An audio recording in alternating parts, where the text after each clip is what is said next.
One of the biggest challenges India faces is in the area of providing equal opportunities to all sections of society. Skill development is one initiative which brings equal opportunities to all.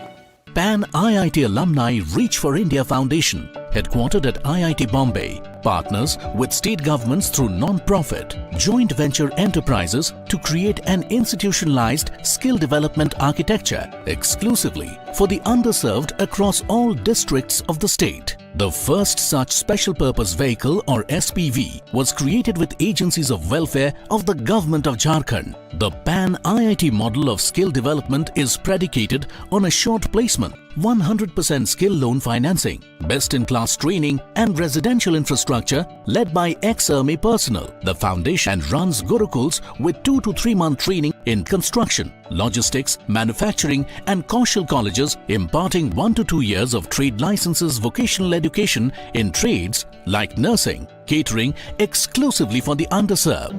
बहुत अच्छी training आपको मिल रही है। आप सौभाग्यशाली हैं कि आप देश के इस हुनरमंद काम को बढ़ाने वालों में सबसे अच्छी संस्थाएं हैं जो 3-4 उसमें से एक मैंने अनुभव किया। भारत सरकार का मंत्री बोल रहा है तो कहीं बहुत अच्छा काम यहाँ होता है। कॉन्फिडेंस हमको गुरुकुल दिया है सर के स्टूडेंट जो निकल के गए हैं वो अच्छी नौकरी भी कर रहे हैं और गुरुकुल के स्टूडेंट विदेश तक गए हैं। आज अगर गुरुकुल में अगर नहीं होता, ना ही मैं दुबई को देख पाता, ना ही मैं 35 से 40 हजार में कमाता। ये नर्सिंग कौशल कॉलेज है और मेरी फैमिली कंडीशन उतना अच्छा नहीं है कि इसमें लोन प्रोसेस के द्वारा पढ़ाई कराई जाती है, जिसमें कि घर से पैसे नहीं लगते हैं। कॉलेज बहुत अच्छा है क्योंकि इसमें फैसिलिटी ज़्यादा है और यहाँ थ्योरी क्लास के साथ साथ प्रैक्टिस पर ज़्यादा ध्यान दिया जाता है कि इसमें हाई टेक्नोलॉजी के द्वारा पढ़ाया जाता है। जैसे कि सिमुलेटर है, यहाँ वार्ड बनाए गए हैं, जैसे प्रैक्टिस वार्ड है, ICU वार्ड है।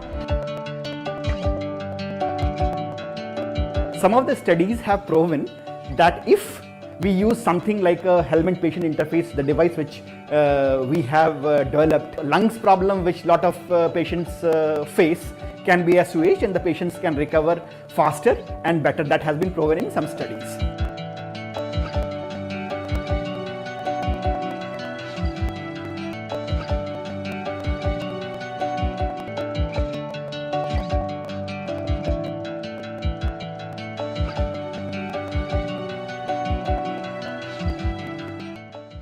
Ladies and gentlemen, the host for the first session is Arun Nanda, Chairman of CII National Committee on Skill Development and Board Member of NSDC.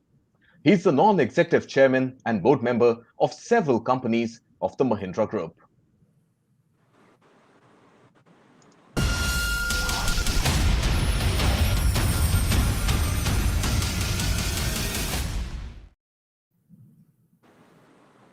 Good evening, ladies and gentlemen, and good morning to my friends in United States. At the outset, I'd like to thank Pan IIT Foundation for organizing this e-conclave on rebuilding skills and jobs, bringing together Samaj, Sarkar and Bazaar.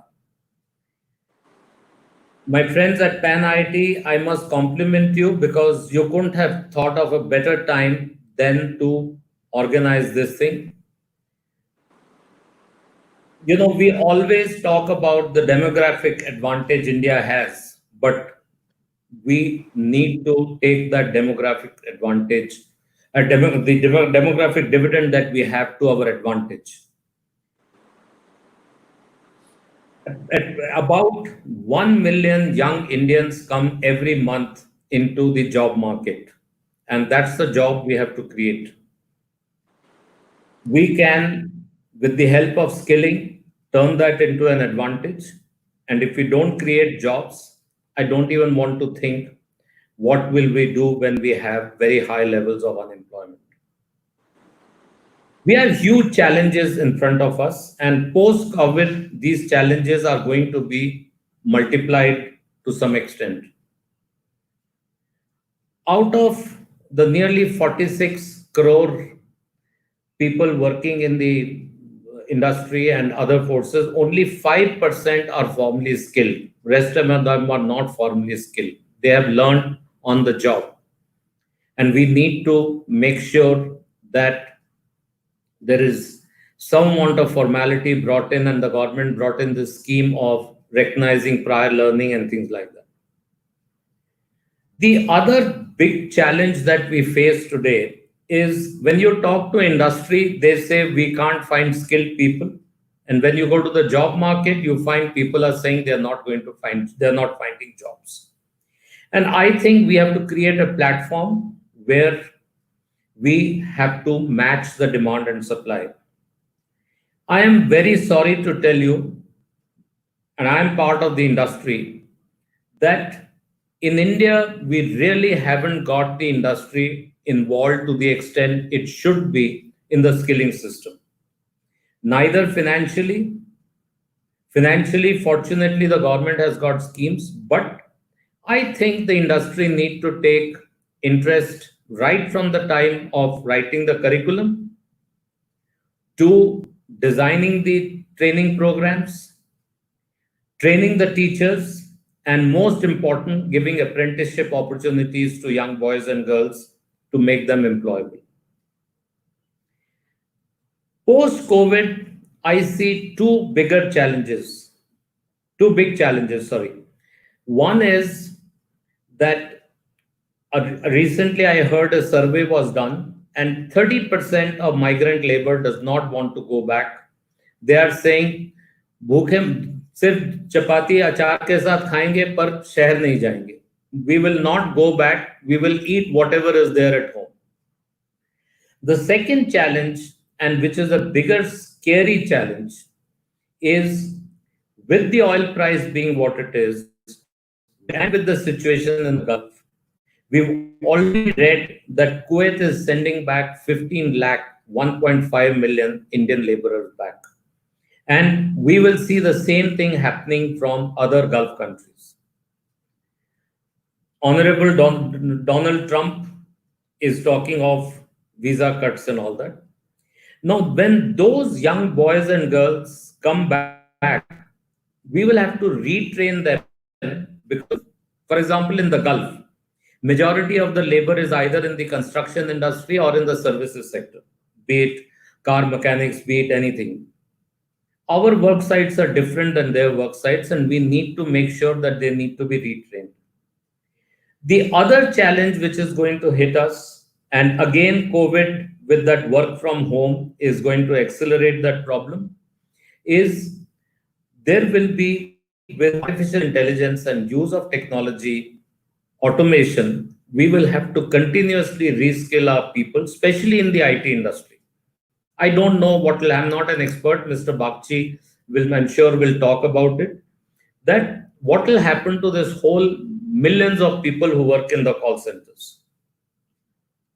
And this is where I say that this is a very opportune time.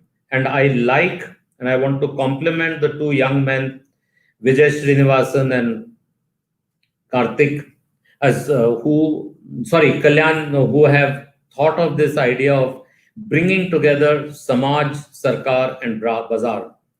So bringing industry, society, and bring a government together. And we have participated from the three. I have the honor of welcoming our Honorable Minister, Dr. Mahendranath Pandey. Namaskar, Pandey ji. बहुत बहुत धन्यवाद join करने के लिए. Mr. Pandey has brought new energy in the Ministry of Skill Development and Entrepreneurship to the Government of India. We have the pleasure of having Mr. Subrata Bagchi with us. Mr. Bagchi is the chairman of Odisha Skill Development Corporation, and he was founder and then chairman of Mindtree, one of our leading IT companies in the country. And I have the pleasure of welcoming my dear friend, Mr. B. Muthuraman, who I have a lot of respect. If you want to see what is skilling, you should visit Jharkhand and see what Mr. Muthuraman has done with PAN IIT. Mr. Muthuraman is currently chairman of Preja Foundation. Before that, he was vice chairman and CEO of Tata Steel. During his time, Tata Steel grew to major heights, but More than Tata Steel, my respect after seeing the activities in Jharkhand has gone up for Mr. Muthuraman. I have had the pleasure of working with him very closely when he was the president of CII. Gentlemen, before I request the Honorable Minister to come, can I request Mr. Muthuraman first and Mr. Bakshi later to say a few words, opening remarks, and then we will get into the question answer session. Mr. Muthuraman, can you say a few your initial thoughts on this, and then we will get the minister to speak, and then we will come back to the panel for discussion. Mr. Muthuraman, over to you. Yeah, thank you, Arun, and it's a pleasure to participate in this very, very important panel on skills. You know, we all want our country in India to become economically prosperous. And we all know that for a country like India to be economically prosperous, we need to grow at least at 8 to 10% per annum on an annual basis for a long periods of time. Now, there are many enablers for this, but I believe one of the most fundamental enabler is the population, the skill level of the population of India. And if we want this economic prosperity to translate itself into social prosperity and social well-being and social happiness, we need to make sure that the skill development, the skill initiative is spread across geographies and across communities and across societies of India. That's very, very important. And these two issues give rise to three fundamental points, and I'll make those three fundamental points very quickly. One is we need to change the concept of education in India. We have too much emphasis on knowledge gathering and too little emphasis on skill development and respect for skills. The second point that I want to make is we need to take the skill development to the villages, to the remote corners of India, because people live there and many people don't understand the meaning of skill development and training in those villages, and that's a very important aspect. The third important aspect that I want to deal with is that, you know, we all talk about urbanization and as if it's a given thing, and we take it for granted that modern civilization will go through a process of urbanization. I personally don't think it is necessary for India. We need to take the industry to the villages. We need to take industry spread out. I think this COVID experience has taught us the ills of concentration of activity. We need to take, there may be some initial disadvantages of installing factories and businesses in villages, but we need to overcome by giving appropriate incentives.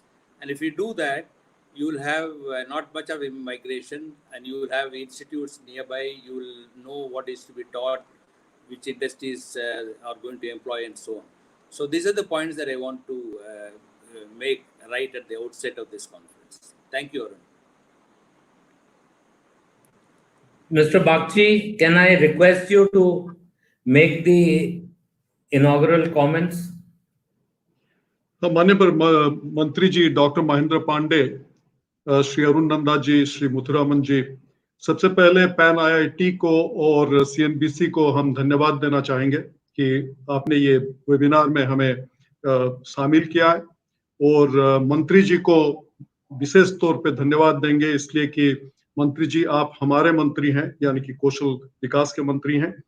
और सबसे बड़ी बात है कि ये कोविड-19 की लड़ाई में जो हमारे आईटीआई शामिल हुए हैं और काफी उनका कंट्रीब्यूशन रहा है, उसके लिए आप व्यक्तिगत भाव में हमारे विभिन्न आईटीआई को आपने पत्र लिखा है और उनको बहुत ही उत्साहित किया है। और ये भी है कि आपका दीवार पे जो कॉन्टैक्टलेस डिस्पेंसर लगा हुआ है स्किल्ड इन ओडिशा का, उसको आपने सम्मान दिया है, इसके लिए आपका बहुत आभारी हैं। In terms of the conversation today, I just want to highlight two things. One is that, like Arunji was talking about, technology and what technology will do. I just want to make a few comments on that. We are in a technology-intensive world today. It will go on to become more intense, and with artificial intelligence, deep learning, and things like Internet of Things, A lot of things will be continuously in a churn, continuously expand. Now, my feeling is that we need to be more positive than to be worried about it. First of all, what it will do is new economies will appear, like the gig economy that you have heard about. So it's not just, technology will be something that will throw everything off gear, but new economies will come up. New jobs will come up as a result. And technology will create enormous number of jobs. For example, the gig economy has added more jobs in the last 5 years than any other sector. 35 million people have suddenly found jobs. But it is true that some jobs will go away, and at the same time, some jobs will be massively expanded.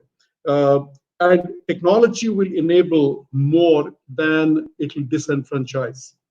Now, however, that said, technology is not a panacea, nor is it an evil. But technology is also not everything. And in the context of what we are seeing today, people are talking about blended learning. People are talking about, massively online courses and so on, particularly in the wake of COVID. I want to temper that by saying that 4 things will be very critical for us to make sure that in the future, technology is used to the hilt for dealing with education and skill development, both sectors. One is we have to pay attention to the quality of equipment. Imagine that this conference taking place with makeshift equipment. Even today in the remote parts of the country, equipment is a challenge. Second, bandwidth is a challenge. We continue to have issues with bandwidth. The third thing is content is a challenge. In the new learning environment, it is not like you just superimpose the current content and we are good to go. So content will have to be thought afresh. Last but not the least is we can't leave both teaching and learning to the teacher and the taught. This itself will require a special kind of training. Now, from technology, I do want to shift to this massive dislocation that COVID-19 has brought, and it is about the creation of a more secure work environment, particularly for our migrant brothers and sisters. I personally believe COVID-19 is bringing to the fore 2 critical questions, 2 critical issues. One is poor wages, and the second is poor housing. Even today, a skilled worker, an ITI student who, after 2 years of fully funded training by the government, or a diploma student with 3 years, starts with a salary of 8,000-10,000 rupees. And second is if you go further below, and these people will get trained and go to the metropolitan cities for work, and they will actually live in slums. So we first create a so-called skilled worker and then push that skilled worker to a slum. So poor housing. And we have accepted that ever since independence, that workers will live in shanties. What's the big deal about it? The construction site, if you have a shanty and a tin shed and hundreds of workers are going to live there and there's a makeshift toilet, that's fine. We need to come out of that mindset. And I'll just briefly talk about 2 things. If you go to any factory in Japan, the wage differential between an entry-level worker, high school pass worker, and the head of the plant is 1:6. In our case, it will be 1:infinity. The second issue is the quality of housing that I talked about. No, even before that, let me tell you, Singapore, an ITI equivalent student starts with $34,000 a year after 2 years of training after school. For a polytechnic student, it's $36,000 Singapore dollars, not US dollars. And for an engineering graduate from National University of Singapore, it is $37,000. So it is not an exploitative, it is not an skill apartheid society. 34,000, 36,000, 37,000. The crane operator in Singapore's port, which is the second busiest container port in the world, is $36,000, crane operator. The second important thing is, in developed countries, like Singapore for that matter, the prime minister and the plumber have access to the same quality of drinking water and same quality of electricity, which goes to the housing issue. If you and I are in this webinar today and we are not in distress, it is because we have good salary and good housing. And the same thing has to be actually ensured for the crores of workers, not just the 45 crore of migrant worker, but every worker in this country must get a far better deal.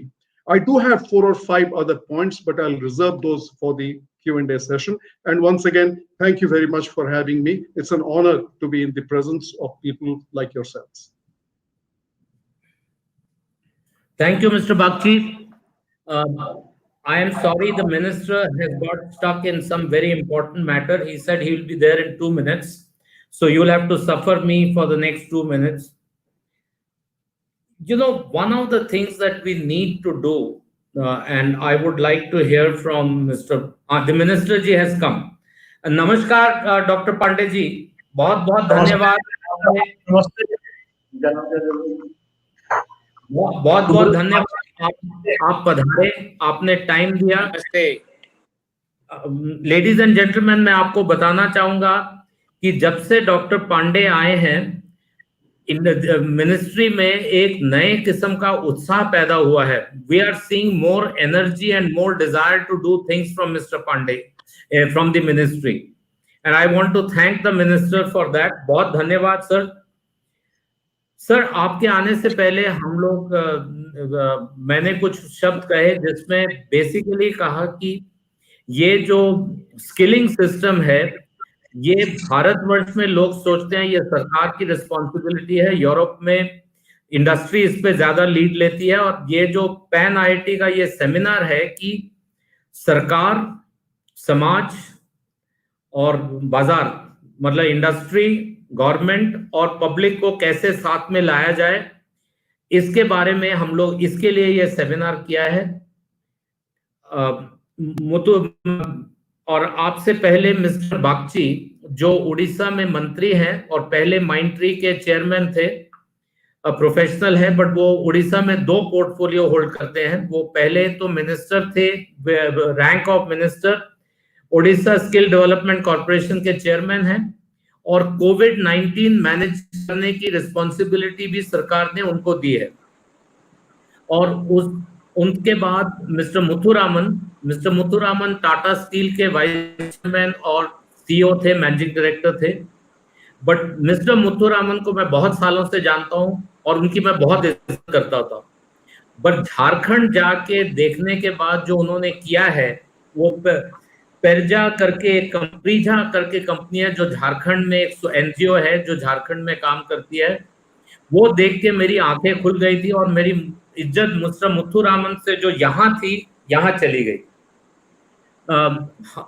Mister Bagchi ने एक बहुत important point raise किया जो आप touch करना चाहेंगे कि हमारे यहाँ स्किलिंग को इतनी वैल्यू नहीं दी जाती है. उन्होंने कुछ फिगर्स दिए, जैसे जापान में, सिंगापुर में एक इंजीनियर और एक आईआईटी के इक्विवेलेंट के बच्चे की सैलरी में हमारे तरह के डिफरेंस नहीं होता है. इन चीजों पे उन्होंने जिक्र किया. ज्यादा ना बोलते हुए मंत्री जी, हम लोग सब कई हजार लोग यहाँ पे इस सेमिनार पे हैं और लाखों लोग इसको पीछे सीएनबीसी पे देखेंगे, और हम सब जानना चाहते हैं कि आपसे आप क्या कहना चाहते हैं. और उसके बाद मेरे को प्लीज 5 मिनट दीजिएगा, आपसे 2-3 सवाल हम पूछना चाहेंगे हमारी तरफ से.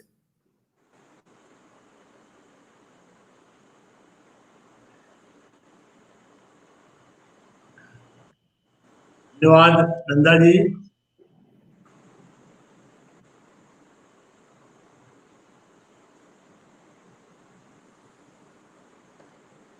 मेरी आवाज आ रही है नंदा जी? हाँ जी, आ रही है सर. आज ये पैन आईआईटी ग्लोबल कॉन्क्लेव 2020 के इस वेबिनार के मौके पर हमारे बहुत ही सीआईआई के स्किल कमेटी के चेयरमैन और एनएसडीसी के बड़े senior board member Shri Arun Nanda ji, और यहाँ पर अभी जिनको हम सुन रहे, जो IIM इंटर किए उनको सुन रहे थे, मैं तो सुनना चाह रहा था, मैं थोड़ा एक और काम में बिजी था, तो लेकिन तुरंत मैं अभी भी, अगर आप लोग अपने प्रोग्राम में, मैं पूरा यहाँ प्रेजेंट हूँ और बागची साहब ने जो रखा, हमारे Subroto Bagchi ji, chairman Orissa skill development authority, और अपने B Muthuraman ji, former vice chairman Tata steel, और जो भी जैसा नंदा साहब कह रहे थे इससे जुड़े लोग हैं, उन सबको मेरी तरफ से बहुत ही नमस्कार है, सभी को मेरी शुभकामना है, सभी के प्रति बहुत हृदय से सम्मान है। अभी आपने उससे जो नंदा साहब ने कहा, मैं तो नंदा जी को एक संरक्षक के रूप में लेता हूँ स्किल मूवमेंट का। जिस तरह इस एज में इनकी रुचि रहती है, इस तरह मैंने साल भर में मैंने देखा जितने लोग हैं सबका अपना अपना अच्छा एफर्ट है, बट नंदा जी एकदम एक जैसे कहते हैं एक मूवमेंट के रूप में, एक अभियान के रूप में स्किल के संग अपने को जोड़े रहते हैं। मैं बड़ा ही इम्प्रेस रहता हूँ उनके पहल से, और उम्र में भी हम सबके सभी के सीनियर हैं, मैं तो गार्जियन के रूप में लेता हूँ इनको। और आज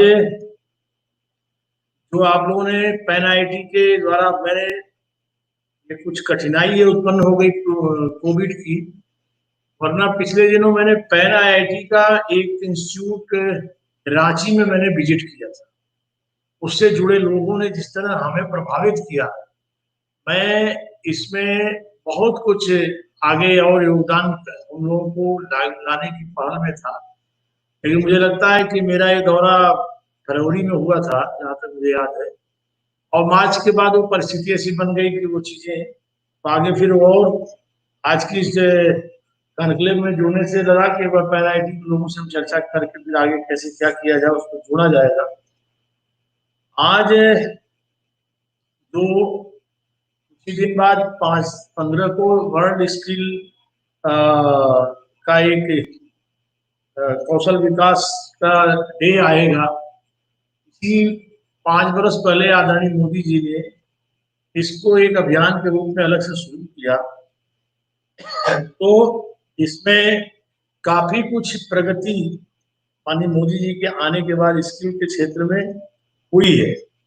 और एक जो एक एटमॉस्फेयर था कि दुनिया में हर जगह स्किल पर्सन ज्यादा है, भारत में कम है, वो परिस्थिति बदली है भारत में। जबकि जो स्किल फोर्स है वो बड़ी अच्छी तेज बुद्धि की मानी जाती है, लेकिन उनका एक संख्यात्मक जुड़ाव भी बढ़ा है और काफी गति मिली।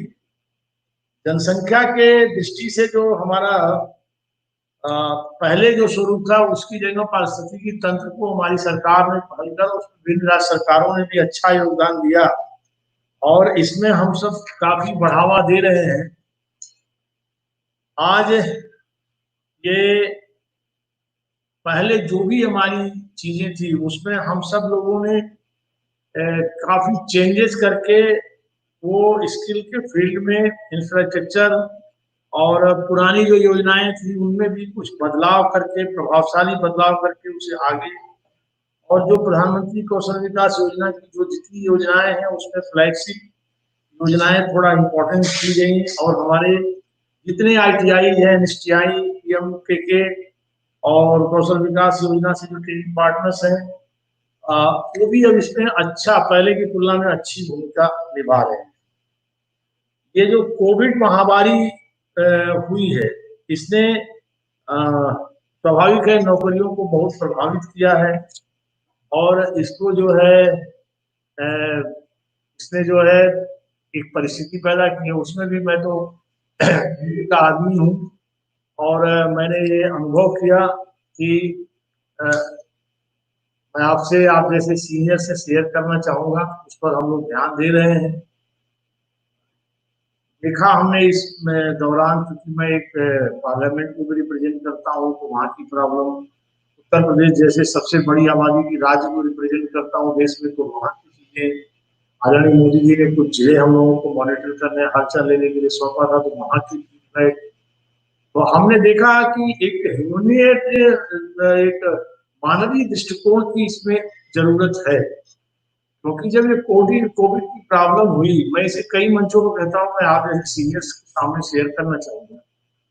तो मैंने देखा कि जहां पर मैं नाम लेके किसी राज्य को कोई टिप्पणी नहीं करना चाहूंगा और किसी इंस्टीट्यूशन, इन जनरल मैं बोल रहा हूँ, कई राज्यों ने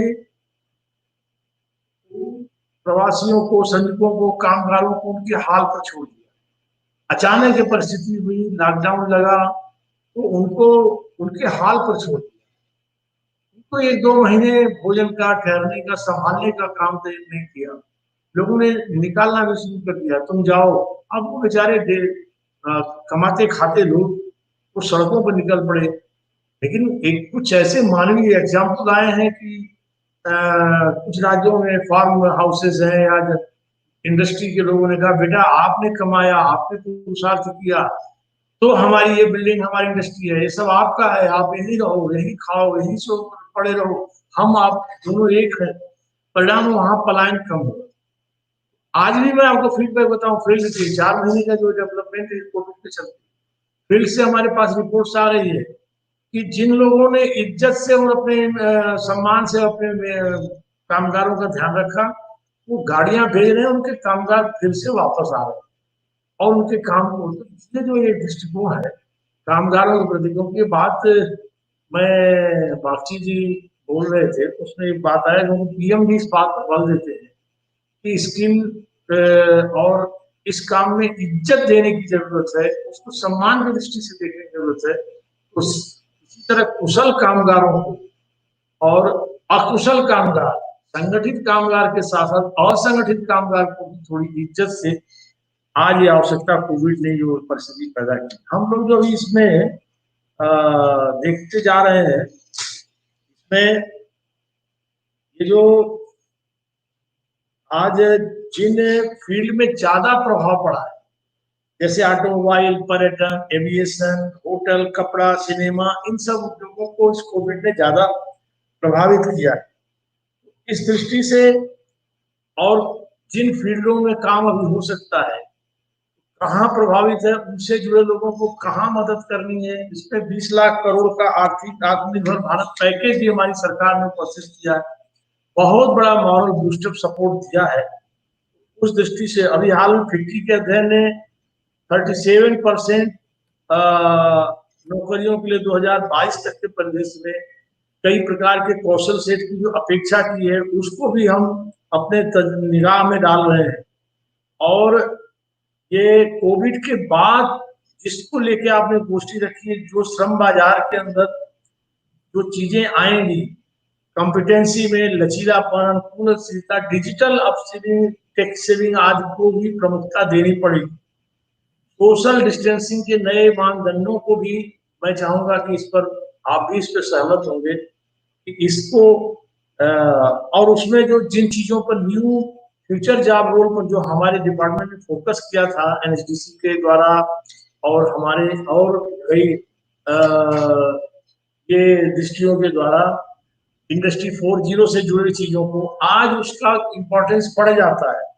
जैसे उसमें सोशल डिस्टेंसिंग का पालन जिस सहजता से हो सकता है, उन पर भी ध्यान देने की जरूरत है। जैसे आर्टिफिशियल इंटेलिजेंस, औद्योगिक रोबोटिक्स, मशीन लर्निंग, एआर और वीआर उद्योग जगत में जो महत्वपूर्ण भूमिका निभाएंगे, इन चीजों पर भी हम सबको बल देने की जरूरत है। और हम लोगों ने इस दृष्टि से आगे कई प्लानिंग किया। PMKVY 3 में आपके माध्यम से बताना चाहूंगा, पीएमओ ने 1 साल का, नंदा साहब से मैंने व्यक्तिगत चर्चा भी की थी, 1 साल का प्रायोगिक स्वीकृति सहमति दे दी है PMKVY 3 का, जिसमें हमने बेसिकली डिमांड और सप्लाई के आधार पर और डिमांड ड्रिवन स्किलिंग के ऊपर बल दिया, जिसको हमने उस योजना को पीएमओ ने अप्रूव कर दिया है। और उसमें इंडस्ट्री 4.0 के हिसाब से PMKVY प्रशिक्षण पर बल दिया गया है। तो इस चीज को अब आगे आप सबके सहयोग से इसमें और चीजें आज कल हमने जो है, और इसमें मैं बताना चाहूंगा कि मैंने पिछले दिनों as a skill minister Orissa का भ्रमण भी किया था।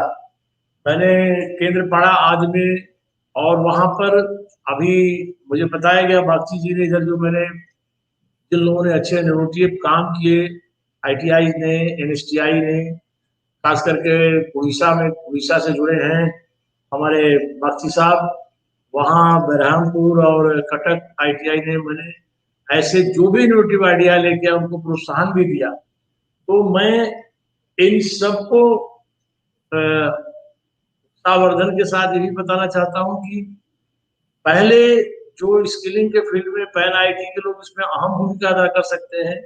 हम दिल्ली में बैठ के तय करते थे कि हमें ये ट्रेनिंग कराना है, हम उससे पूरी तरह इनकार नहीं करते हैं। दिल्ली में बैठे लोग एक्सपर्ट्स हैं, तमाम ऑर्गेनाइजेशन से हैं, हमारे 37 सेक्टर्स की काउंसिल्स के लोग हैं, उन्होंने तमाम लंबा अनुभव हासिल किया है। Main mother department skill development entrepreneurship के संग तो जुड़े ही है, अदर डिपार्टमेंट से जुड़े हैं। मैं उनके अनुभव एक्सपीरियंस की कदर करता हूँ, लेकिन मैंने इधर जो 1 वर्ष में एज ए मिनिस्टर मैंने महसूस किया कि हम दिल्ली में बैठ के सब चीजें डिजाइन करने के साथ साथ नीचे जरूरतें क्या है, मांग क्या है, स्किलिंग गैप कहाँ है, कहाँ क्या जरूरत है, उस पर फोकस की जरूरत ज्यादा है। तब मिसमैचिंग खत्म होगी, तब डिमांड और सप्लाई का मैच होगा। तो उसकी दृष्टि से भी हमने पहल की है और उसमें आप सब आगे सहयोग करेंगे तो और बेटर होगा। डिस्ट्रिक्ट स्किल कमेटी को हमने स्ट्रेंथन करने का काम किया है PMKY 3 में। पहले से आप जहां वो एक्सरसाइज शुरू हो जाएगी, आप देखेंगे बिल्कुल किस एरिया में जो जरूरत है उस हिसाब से स्किल। अब मैं पहले भी नंदा साहब सहमत होंगे, मैं कई अवसरों को मैंने ये बात कही कि जो है आज हम बड़े शहरों के विशेषज्ञताओं को, एक्सपर्टीज को अर्ध शहरी क्षेत्रों में, गांव में ले जाने की जरूरत है। अच्छा, आप कोविड के अनुसार आपने देखा होगा कि जब शहरों के अंदर अफरा तफरी मची इंडस्ट्री सेटअप में, तो माइग्रेंट का प्रॉब्लम हुआ तो किसने संभाला? गांव ने संभाला। भारत के पुरानी चाहे 2 रोटी खाए या 1 रोटी खाए, लेकिन गांव ने संभाला। उनको कहीं आशा थी तो ये जो, तो हमें आज करना क्या है कि हमें शहरों की विशेषता को, शहरों के एक्सपर्टीज को ध्यान में, उनको बल देते हुए अर्ध शहरी क्षेत्रों को, गाँव में भी मॉडर्न सेटअप में ट्रेनिंग, सारी चीजें तैयार करनी है उस लेवल की। इससे वो वहां पर स्किलिंग, उस तरह के मॉडर्नाइजेशन के ट्रेंड में, उस तरह के ट्रेड्स में लोगों को ट्रेन करने की जरूरत है, ताकि एक निश्चित चैन शहर, गांव और बड़े शहर बना रहे।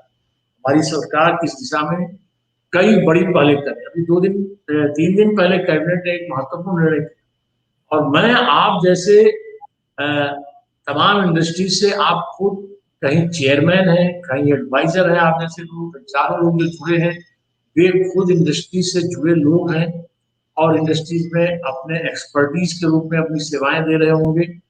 मैं उन सब से ये बताना चाहूंगा कि किस तरह गवर्नमेंट चाहे अप्रेंटिस के अंदर कुछ चेंजेस करके उनको और सहयोग बढ़ाना। जैसे पहले 40 से 45 एम्प्लॉय से ऊपर की अप्रेंटिस का हम उनको अवसर देते थे, पहले 2.5% का था, हमने उसे 15% की सीमा तक का निवेदन किया है इंडस्ट्री से। हम 30 व्यक्ति से भी शुरू होने वाली कंपनी में अप्रेंटिस लागू करने का आग्रह करते हुए आगे आ रहे हैं। हमने लगभग 2-2.5 लाख का टारगेट था, उसे 5.5 लाख का टारगेट रख के एम्यूज किए तमाम इंडस्ट्री से। तो क्योंकि एक बेहतर ट्रेंड व्यक्ति इंडस्ट्रीज में जाए और इंडस्ट्रीज को मदद करें। इसी तरह से गवर्नमेंट ने अभी जो 4 दिन पहले कैबिनेट में निर्णय लिया, वो निर्णय इतना महत्वपूर्ण है क्योंकि जो कठिनाई उत्पन्न हुई माइग्रेंट को ठहरने की, रहने की, वो कहाँ रहेगा, उसका बसेरा कहाँ होगा, इसको ध्यान में रखकर के 160 ऐसे शहर जहां गवर्नमेंट के आवास विभाग के ऑन गोइंग प्रोजेक्ट लंबित पड़े हुए, उनको बूस्टअप करके पैसा देके गवर्नमेंट उसे पूरा करेगी। और उसमें ऑनरेबल प्राइम मिनिस्टर साहब ने ये तय किया कि हम इंडस्ट्रीज को पहला ऑफर देंगे कि इंडस्ट्री जाके उसे ले ले और अपने माइग्रेंट, अपने श्रमिकों को, कामगारों को उसमें अपने ही तरफ से ठहरने की, अपने सेवा शर्तों में जोड़ के उन्हें दे। हम उनको सुविधा के साथ देंगे कि क्या है, इंडस्ट्री को सपोर्ट करना, कि इंडस्ट्री और माइग्रेंट को भी सपोर्ट करना, इंडस्ट्री को सपोर्ट करना, कामगार की बेहतर जिंदगी बनाना। तो इस तरह से सरकार और एमएसएमई में भी अपने 20 लाख करोड़ का जो पैकेज है उसमें एमएसएमई को भी बहुत बड़ा बूस्टअप दिया है। पैन आईटी की जानकारी में होगा, अभी प्रधानमंत्री गरीब कल्याण रोजगार योजना, जिसमें हमारी स्किलिंग फील्ड का भी एक बहुत बड़ा स्कोप है। 1.5 lakh short term training, 1.5 lakh RPL करके हम देश के 6 राज्यों में जहां पर ज्यादा माइग्रेंट गए हैं एक बेंचमार्क बनाया है। 25,000 से अधिक जिन जिलों में ये अपने कामगार लौटे हैं प्रवासी, ऐसे 116 डिस्ट्रिक्ट को चिन्हित किया है। बिहार, उत्तर प्रदेश, राजस्थान, मध्य प्रदेश, उड़ीसा और पश्चिम बंगाल, वहां पर भी जो स्किलिंग का ये आरपीएल और शॉर्ट टर्म ट्रेनिंग के माध्यम से हमारा डिपार्टमेंट इस मामले में हमें कहने में प्रसन्नता और गर्व का अनुभव हो रहा है। उसमें एनएसडीसी का भी इम्पोर्टेंट रोल है। अरुण नंदा साहब भी उसमें काफी अच्छी सलाह देते रहते हैं, गाइडेंस देते रहते हैं कि उसकी मैपिंग का काम हमारा डिपार्टमेंट बहुत आगे बढ़ के कर चुका है। काम मतलब हम जुलाई के से लास्ट में इसकी स्टार्टिंग बिल्कुल शुरू कर देने वाले हैं, सारा कुछ डिजाइन हो चुका है। तो ये 6 राज्यों में जो चिन्हित किया है उसे हम कर रहे हैं। अभी कल हमने बेंगलोर की जो संस्था बहुत दिनों से काम करती है, बेटर प्लेस, उसे एनएसडीसी के कोऑर्डिनेशन से गवर्नमेंट ने हमने आगे बढ़ के उसको अपनाया है स्किल डिपार्टमेंट से।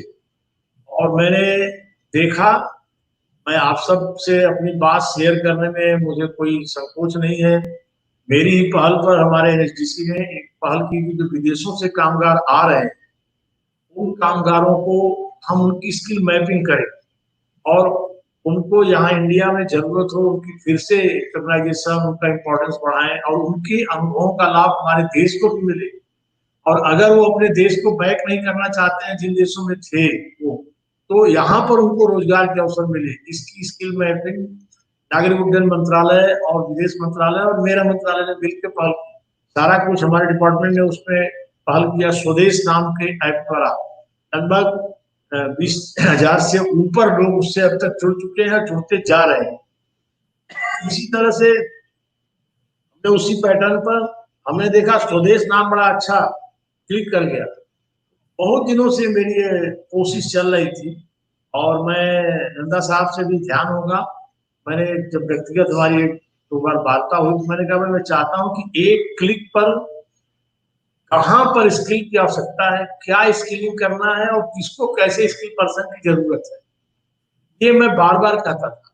मैं थैंक्स करूंगा हमारी टीम को, हमारे सेक्रेटरी प्रवीण जी को, एनएसडीसी के पूरे सेटअप को, एनएसडीसी से जुड़े हमारे सभी लोगों को भी, सब लोगों ने मिल के और प्राइवेट सेक्टर की कंपनी बेटर प्लेस से मिलकर के ये जो ऐप डेवलप किया, आत्मनिर्भर स्किल एम्प्लॉयर मैपिंग, मैंने उसको एक नाम देने की भी कोशिश की, असीम नाम से कल हमने लॉन्च किया। कल लॉन्च होते ही वो एक बेटर परफॉर्मेंस आया, पूरे देश से अच्छे रिपोर्ट्स आ रही हैं ताकि हम इस मिसमैचिंग को भी दूर करें, इसकी गैप की भी स्टडी इसमें इंक्लूडिंग रहे और स्किल पर्सन की जरूरत के हिसाब से उसे जॉब मिले, उसे जानकारी मिले, उसकी स्किलिंग मिले और स्किल पर्सन कहाँ उपलब्ध है एम्प्लॉयर को भी मिले। तो इस दिशा में हमने बड़े अच्छे कदम उठाए हैं। आपको ध्यान होगा पिछले दिनों तो आईआईएस निर्माण की प्रक्रिया को हमने आगे बढ़ाया है, जो 2018 के कैबिनेट के निर्णय थे, कहीं उसका प्रवाह थोड़ा रुका पड़ा था, लेकिन दोनों मुंबई चेंबूर का प्रोसेस है, गांधीनगर गुजरात का वर्ल्ड लेवल की स्किलिंग मिले और सारा स्कूल इकोसिस्टम उस मॉडर्न सेटअप के संग जुड़े, इस दिशा में भी हम सब काम कर रहे हैं। हम ये आज ये जो परिस्थितियां उत्पन्न हुई है, आप लोगों की बात पूरी नहीं सुन पाया था, लेकिन आपकी बात से जो मैंने कैच किया, मैं अंत में आपसे शेयर करना चाहूंगा। आप लोगों ने जो बात बताई other country out of India, जो अदर यूरोपियन और अन्य जगह सेटअप है, कि केवल गवर्नमेंट की रिस्पॉन्सिबिलिटी नहीं है, इंडस्ट्री के लोग, उद्योग जगत के लोग, सिविल सोसाइटी के लोग इसमें अपनी ड्यूटी निभाते हैं और स्किलिंग के फील्ड में। तो आज हम भी वही अपील करना चाहेंगे कि व्यक्तिगत रोल की अपनी महत्ता है, लेकिन सरकार, सिविल सोसाइटी और उद्योग जगत एक साथ मिल करके इस फील्ड में बेहतर परिणाम देने के लिए काम करें। ये मैं आप सबके माध्यम से आह्वान करना चाहूंगा। जो लोग मुझे सुन रहे हैं उन तक मैं अपील करना चाहूंगा। नंदा जी ने मेरी कार्यशैली को फील किया है पर्सनली, और मैं बाक्षी साहब और थ्रू रमन जी के बारे में मेरे पास जानकारी है। आप सब लोग इस इम्पोर्टेंट पर्सनालिटी है और जो लोग जुड़े हैं, और आपने स्वयं महसूस किया है पिछले 6 वर्षों में नरेंद्र मोदी जी हमारे ऑनरेबल प्राइम मिनिस्टर और उनकी अगुवाई में, उनके मार्गदर्शन में पूरी टीम हर चुनौतियों पर किस तरह 2 कदम आगे बढ़ के पूरे इंडस्ट्रीज को साथ लेके और इंडस्ट्रीज एक्सपर्ट को साथ लेके, सिविल सोसाइटी को साथ लेके इस देश को आगे बढ़ाना।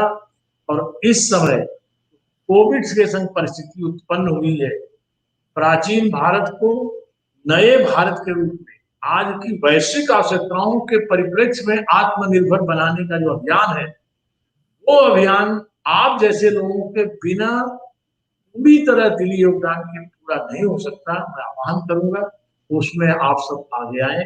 पैन IIT इंस्टीट्यूशन है, जब नंदा जी ने मुझे फोन किया मैंने तुरंत इसे एक्सेप्ट किया कि मेरी खुद की धारणा पैन IIT में जो IITians हैं देश के, उन्होंने अपने को जिस तरह सोशल एस्पेक्ट से योगदान देके इस इंस्टीट्यूशन को सेटअप किया है, मेरी बड़ी रिस्पेक्टेबल आइडिया इस पैन IIT के बारे में है। मैं इन्वाइट करता हूँ, मेरा डिपार्टमेंट आपके संग फ्रेंडली दोस्त के रूप में, मित्र के रूप में खड़ा रहेगा। हम सब मिलके मोदी जी के सपनों का आत्मनिर्भर भारत, भारत की 135 करोड़ आबादी के सपनों का आत्मनिर्भर भारत, और केवल भारत के नहीं वैश्विक परिदृश्य में एक मजबूत राष्ट्र के रूप में आगे लाने, ये मैं आप सब करूंगा। मैं आपके साथ, मेरा डिपार्टमेंट आपके साथ, आदरणीय मोदी जी की शुभकामनाएं, बहुत बहुत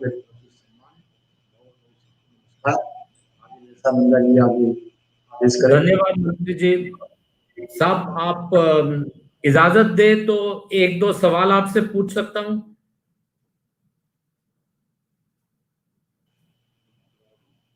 सर आप इजाजत दे तो 2 सवाल पूछ सकता हूं आपसे, और एक विनती करनी है छोटी सी। बिल्कुल नंदा जी, आपका हक है, आप बोले। सर आपने भी, मैंने भी लिखा हुआ था अपने क्वेश्चंस में, और आपने भी बहुत बार जिक्र किया, ये आत्मनिर्भर भारत बनाने के लिए हम लोगों को स्किलिंग इज एक बहुत इंपॉर्टेंट उसका एलिमेंट रहेगा, क्योंकि कई चीजें हम इंपोर्ट करते हैं और उस इंडस्ट्री में जाने के लिए हमको स्किलिंग करनी पड़ेगी। तो इसके अंदर में हम लोगों ने इस सेमिनार का नाम दिया है कि तीनों पार्टीज को, सरकार, बाजार और सोसाइटी को इकट्ठा काम करना पड़ेगा। आपकी सोसाइटी से और इंडस्ट्री से क्या एक्सपेक्टेशंस है? आपने बताया कि यूरोप में ज्यादातर, जर्मनी में खास करके, और आपकी क्या एक्सपेक्टेशन है? क्योंकि हमको, मैं आपकी बात बिल्कुल मानता हूं कि डिमांड सप्लाई गैप को करने के लिए और बच्चों को एम्प्लॉयबल बनाने के लिए इंडस्ट्री को उसमें योगदान करना पड़ेगा, बट आप मंत्री, आपके मंत्रालय क्या चाहता है वो पूछना चाहता हूँ। हमारा मंत्रालय सोसाइटी से ये जो अपेक्षा रख रहा है, जैसे हमारी सरकार ने गरीब कल्याण रोजगार अभियान लिया, तो इसमें अब स्वाभाविक है कि उस अभियान के संग आप जरा इसके 2 एस्पेक्ट देखिए। एक तरफ मैं आपको शेयर करना चाहूंगा कि एक तरफ वो गरीब है, भारत में जितना बड़ा हमारी सरकार ने अभियान लिया है, भारत ही में दुनिया की सबसे बड़ी एक घटना है, और दुनिया का सबसे बड़ा एक तथ्य है, 80 करोड़ आबादी को 4 महीने से मुफ्त राशन दे रही है भारत सरकार, और फिर अभी 4 महीने तक देगी। आपने बहुत, आप लोगों का लाइफ लंबा है, आपने देखा होगा, बहुत से कथा कहानियां पढ़ा होगा कि अकाल पड़ा तो राजा ने खजाने खोल दिया, अनाज के भंडार को। आज इस तबके की इतनी छोटी सी आबादी थी, आज इतने बड़े डेमोक्रेटिक सेटअप, तो एक गरीब कल्याण की तो वो मदद का इन टोटल टीम है, लेकिन जो श्रमिक है वो भी उसी गरीब कल्याण योजना का पार्ट है। तो उसके संग इंडस्ट्री से मेरी अपेक्षा है कि एक तो मानवीय अप्रोच और उनके प्रति एक लगाव का भाव। दूसरा, हमारा सोसाइटी और ये जो इंडस्ट्रीज से जुड़े लोग हैं उनसे ये मेरा कहना, जैसे गवर्नमेंट ने अदर कंट्रीज के पैटर्न पर प्रोडक्शन के दृष्टि से दो चीजों पर गवर्नमेंट का जोर, एक तो प्रोडक्शन हब बने, दूसरा क्लस्टर योजना। तो जिस तरह से अन्य देश इस दृष्टि में आगे आए, ऐसा इंडस्ट्रीज के लोग डिफरेंट चीजों में क्वालिटी के साथ और उसमें आगे आकर के सरकार की योजनाओं में योगदान करें, अपने को जोड़े, सरकार उनके साथ है। ये सोसाइटी से, क्योंकि सरकार को मेथड दे रही है, प्लानिंग दे रही है, सरकार आपके संग कानूनों में सरलीकरण कर रही है और एक सपोर्ट देने के लिए खासकर एमएसएमई लेवल के लोगों के लिए पैकेज के साथ खड़ी है। लेकिन आगे तो आपको आना होगा, तो एक मोमेंटम बनाने का काम सोसाइटी और इंडस्ट्रीज फील्ड में पैराइटी के लोग और आप सभी लोग आए, ये अपेक्षा रखता हूँ। सर, दो अनुरोध हैं। पहला तो आपने मेरा जो दो रिक्वेस्ट था, एक आपने कवर कर दिया कि हमारी जो प्रॉब्लम्स हैं, ये गांव से लोग शहर आते हैं, रहने की जगह नहीं मिलती है, उसका हमारे हिसाब से, और मेरे साथी मानेंगे, हमको रूरल एरियाज में, गांव के आसपास, छोटे शहरों में छोटी इंडस्ट्रीज क्रिएट करनी पड़ेगी जहां पे जॉब मिले बच्चों को, ताकि वो लोग वहां पे उनकी रोजगार हो और वो छोटी छोटी इंडस्ट्रीज डालें। उसको फोकस करना पड़ेगा क्योंकि बड़ी कंपनियां ऑटोमेशन में जाती हैं।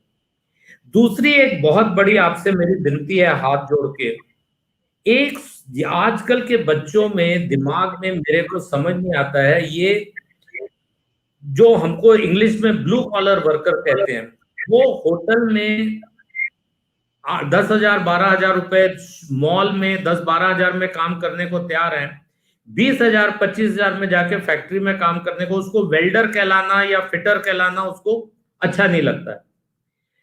आपकी सरकार, जैसे गांधी जी ने किया था कि कोई काम छोटा नहीं है, इसका एक छोटे बच्चों को मैसेज भेजना बहुत जरूरी है सर। और आपकी इस ये जो आपके शब्द हैं अपने आप में बड़ी वजनदार इस दृष्टि में है। आपको ध्यान होगा कि एक बार आदरणीय प्रधानमंत्री जी ने इस बात पर बल दिया था कि इस तरह के काम को सम्मान की निगाह से, इस तरह के वेल्डर, मैकेनिज्म और मशीनिस्ट और ये इलेक्ट्रिशियन, इन सब की ट्रेनिंग को अच्छा नहीं मानता। इसी नाते आपको ध्यान होगा, मैंने एक अभियान शुरू किया कि एक इंस्ट्रक्टर होते हैं, ट्रेनिंग देते हैं, ये भी अध्यापक की तरह, प्रोफेसर की तरह इसको सम्मान हो। कौशलाचार्य सम्मान समारोह किया 5 सितंबर पिछले को। अगला 5 सितंबर कोविड की परिस्थिति यदि तब तक थोड़ी बेहतर होगी तो मैं फिर उसमें पर करूंगा, नहीं तो वेबिनार के माध्यम से कहीं ना कहीं इसको फोकस करूंगा। तो ये जरूर इसमें हम और सिविल सोसाइटी और सभी एक्सपर्ट्स इंडस्ट्री से मिलकर एक मेंटल लेवल तैयार करने की जरूरत है कि ये ब्लू कॉलर लोग, सही बात था, बहुत पते की बात था, 10,000 के होटल में प्लेट उठाने की नौकरी को खराब नहीं मानेंगे क्योंकि वो टाई वाई फिट रहा है, और वहाँ जो मशीन पर काम करने को 15-20 हजार को भी खराब मानेंगे। इसका मानसिक स्वरूप में हम लोगों को उनका मेंटली प्रिपेयर करना है। और इसमें जो आपने वो कही है वो बात ज्यादा कारगर होगी कि गाँवों के लेवल पर, कस्बों के लेवल पर इंडस्ट्रीज के छोटे छोटे कामों का क्लस्टर डेवलप हो जाए, हब डेवलप हो जाए, वहीं उनको पास में रहने की प्रॉब्लम भी हल और काम मिले, तो शायद इस स्टेटस में, इस परिस्थिति में कुछ सुधार आए। गवर्नमेंट, हम आपके साथ मिलकर इस पे काम करने को तैयार है और हम बिल्कुल ऐसा वातावरण बनाने की पूरी कोशिश करेंगे। बहुत बहुत धन्यवाद सर। और हमारी सहयोगिता एनएसडीसी से, सीआईआई से, इंडस्ट्री से हमेशा आपके साथ रहेगी। बहुत बहुत धन्यवाद, आपने हमको टाइम दिया, बहुत धन्यवाद। नमस्कार आपको। Ladies and gentlemen, we are running a little short of time, but I have 2-3 important questions to ask Mr. Muthuraman and Mr. Bakchi. Then I have 2 very eminent people here participating. I have these questions, so I will request Mr. Muthuraman to give us Mr. Muthuraman, India has created some of the best institutions in engineering. IITs, where you are also an alumni, is something which is recognized all over the world. IIMs are, they came much after these Harvards and Princetons and MITs but how do we create a IIT in the skilling system? What is the mantra that you will give to create a equivalent to this thing? You see, the mantra is really what was mentioned by you when you were talking to the minister. There needs to be a mindset change. That skill is not inferior to general knowledge. Today in India, a welder or a plumber, it's extremely difficult to get a plumber or a good welder. But they consider their own jobs as inferior to somebody who has done a graduation in arts or science, something like that. So there is need for a total change of mindset, and that should start from the school level, which is why I was laying emphasis on basic education. The education, when we send our boys and girls to the small schools, even in elementary schools and so on, we need to inculcate a feeling in their mind, a sense in their mind that skill development is as important, if not more important, than acquisition of knowledge. That is one part. The second is, we talked about industry participation in training. I am not sure whether you are aware that the first technical institute of India for training was started in 1920 in Jamshedpur by Tata Steel. And even today, I think Tata Steel trains something like 6,000 trainees every year in various parts of Jharkhand and other places.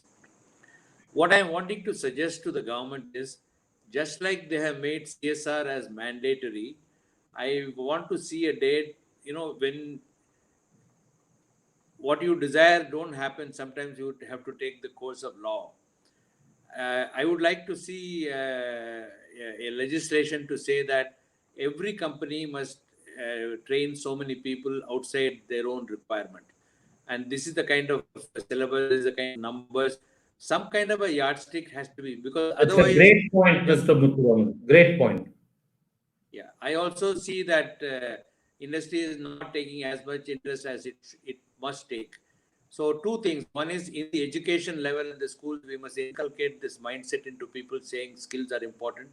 Secondly, I believe that the government should legislate to say that companies must do skill training apart from their own requirement. Thank you, Mr. Muthuraman. Mr. Bagchi, I'm going to be a little unfair to you to give me, because we are running really out of time. Sir, from what we have seen and heard, Odisha Skill Development has done great work. And you have the experience of having worked in industry for more than 3 decades and now in the government. What are the 3 quick messages you want to give to us to make sure that skilling is effective? And I'm using the word effective and not saying we impart skilling. I'll just give you the headlines and not the body copy. First and foremost, we need to recognize that skill development is not an end in itself. The end is human transformation. So we have to keep saying to ourselves every morning that we need to give people skill so that there'll be human transformation. If we don't lose, if we lose sight of the human transformation agenda, then it will be lip service. The second thing is, you talked about making skills aspirational. I think we need to create role models in different domains and hold them up. And this has to go beyond just symbolism. We need to really make it substantive. Just to give you a sense here, India needs 2.2 million nurses today. And the other day I went to a nursing training school and one girl started crying and she said, "Why are people teasing me? They're saying that you have come to nursing because you have a loose character." Now, here's a society that should be touching her feet, that she's wanting to be a nurse. And this girl is being teased by people in the locality that you are a nurse because you lose character. So we need to create strong role models and we need a social transformation. The third thing, again, I will say, is poor wages. The welder doesn't want to be a welder because he's not employed by the main manufacturing unit. He's the subcontractor's daily wage worker.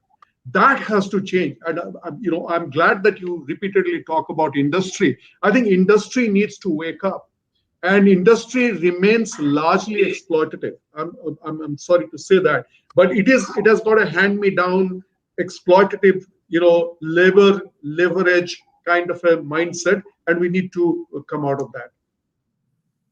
Thank you, sir.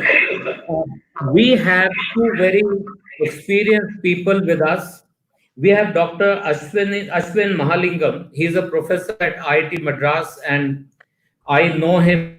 He's very knowledgeable in this space. Ashwin, the floor is yours. You can ask question to any one of us, Mr. Muthuraman, Mr. Bakshi, or myself. Thank you, sir, and thank you to all the panelists. I've really enjoyed the discussion. My question was to Mr. Bakshi, and I was just going to sort of follow up on what you were just saying.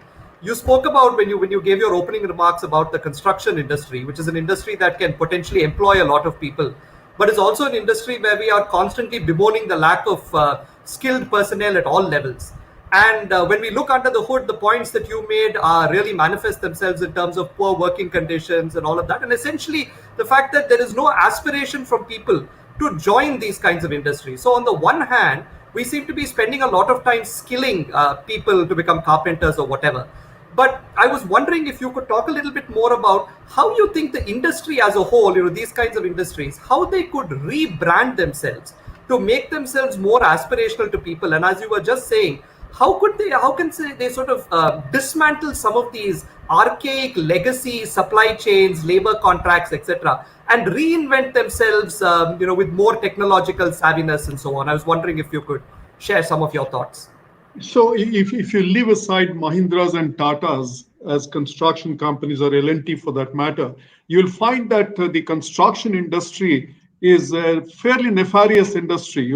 It's an industry which, to be a builder, you have to be in nexus with politicians, police, and criminals. So you develop a mindset where you are not a patriotic businessman. So we need to have more patriotic business entities like the Mahindras, the Tatas, the L&Ts of the world to come in, so that we truly, in the real sense, corporatize the construction industry. If we don't do that, then we'll actually have, every other day you hear about this builder going belly up, that builder going belly up. So it's not a tax paying, it is a cash full industry. And as a result, this industry does not know how to truly respect the average worker. So we would need to see far more corporatization. Legislation alone is not going to help, because I personally believe that law is not a good substitute for character. Thank you, Mr. Bakshi. We also have Mr. Jagdish Acharya, a very veteran professional. He is currently the Paint and Coating Skill Council Chairman. Mr. Acharya, a short question followed by a short answer. Yeah, thank you very much, sir. Thank you for the presentation. Mr. Bakshi, the question is for you. I think you did mention about not getting over-enthusiastic with digital medium, because there are trades like the painter, the plumber, the mason, which requires a lot of practical training. So therefore, my question is a very simple one. How do you ensure that this blended training capsule does not in any way lessen the impact of good skilling? Because of your own fantastic things that has happened in skill in Odisha, I know you would be the right person to answer it. As how do you have an appropriate blended module which takes care of the need for practical training, sir? Is apprentice Ustad Shagird thing, should it be recognized, the apprentice in the informal sector? Thank you. So you hit the nail on its head. I think the informal sector is the largest employer in the country, and yet we have all talked about expanding apprenticeship, making it available to the informal sector, but hasn't really happened. I think we need to, anybody who's got a GST accreditation, a GST registration number, should be able to apply to have apprentices. and the apprentice scheme should be revised so that we actually pay a lot more than we are currently paying. We can't actually have suboptimal, sub-living condition wages and expect a kid from a village to come and become an apprentice. So we need to democratize the apprenticeship program. We need to push it down to the unorganized sector, and we need to fiscally incentivize it and see it as a, we should see it like a Sarva Shiksha Abhiyan kind of a, mission mode mindset. Thank you, sir. Thank you, Mr. Bagchi. Ladies and gentlemen, we have run out of time. On your behalf, I would like to first thank PAN IIT committee or the board to have organized such an interesting e-conclave. My big thank you to the Minister, Mr. Pandey, Dr. Pandey, to Mr. Muthuraman and Mr. Bagchi for your contribution, and to the participants. Thank you, and I hope next time when we meet, we would meet in a better environment for skill development. Thank you and good night.